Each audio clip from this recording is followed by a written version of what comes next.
बिस्मिल्लाहिर्रहमानिर्रहीम। अस्सलामु अलैकुम। उम्मीद करता हूँ आप सब खैरियत से होंगे। दुनिया में शायद ही कोई ऐसा इंसान होगा जिसे ख्वाब नहीं आते हो। किसी को अच्छे ख्वाब आते हैं तो किसी को बुरे ख्वाब आते हैं, और जवान लड़का लड़की को जवानी में गंदे ख्वाब आते हैं, और जिन्हें ऐसा लगता है उन्हें ख्वाब नहीं आते तो ऐसा मुमकिन नहीं। हाँ, वो अलग बात है, आप भूल जाते हैं, क्योंकि ख्वाब हर इंसान को आते हैं और ज़्यादा तादाद उन लोगों की है जिन्हें सुबह उठने के बाद ख्वाब याद नहीं रहते। तो आज आपको रसूलुल्लाह सल्लल्लाहु अलैहि वसल्लम की हदीस से बताएंगे ख्वाब की ताबीर क्या होती है और ख्वाब क्यों आते हैं, और साथ ही वीडियो में आपको बताएंगे अल्लाह के रसूल ने कैसा ख्वाब देखा। अबू हुरैरा रज़ियल्लाहु ताला अन्हु नबी सल्लल्लाहु अलैहि वसल्लम से बयान करते हैं कि आप सल्लल्लाहु अलैहि वसल्लम ने फरमाया, जब ज़माना क़यामत के करीब आ जाएगा तो मुसलमान का ख्वाब झूठा नहीं होगा।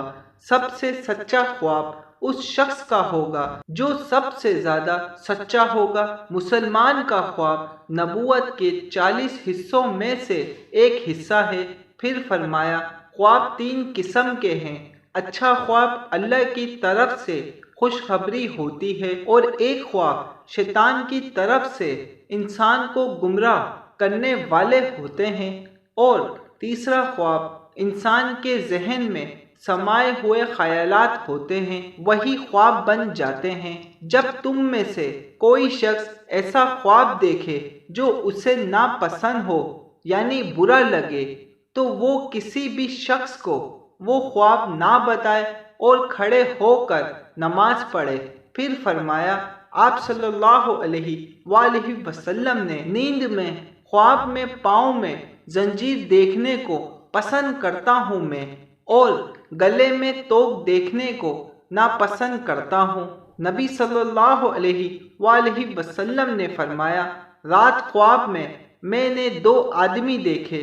वो दोनों मेरे पास आए और मुझे बैतुल मुक़द्दस में ले गए। फिर हम सब वहाँ से चले, यहाँ तक कि हम एक खून की नहर पर आए। वहाँ नहर के किनारे एक शख्स खड़ा हुआ था, और नहर के बीच में भी एक शख्स खड़ा था। नहर के किनारे पर खड़े होने वाले के सामने पत्थर पड़े हुए थे। बीच नहर वाला आदमी आता, और जूं ही वो चाहता कि बाहर निकल जाए, फौरी ही बाहर वाला शख्स उसके मुंह पर पत्थर खींच कर मारता, जो उसे वहीं लुटा देता था जहां वो पहले था। इसी तरह जब भी वो निकलना चाहता, किनारे पर खड़ा हुआ शख्स उसके मुंह पर पत्थर खींच मारता, और वो जहां था वहीं पर लौट जाता। मैंने अपने साथियों से जो फरिश्ते थे पूछा कि ये क्या है, तो उन्होंने इसका जवाब ये दिया कि नहर में तुमने जिस शख्स को देखा वो सूद खाने वाला इंसान था। जज़ाकल्लाह। हदीस मुबारक समझ आने की सूरत में एक लाइक ज़रूर कर दिएगा। अल्लाह हाफिज़।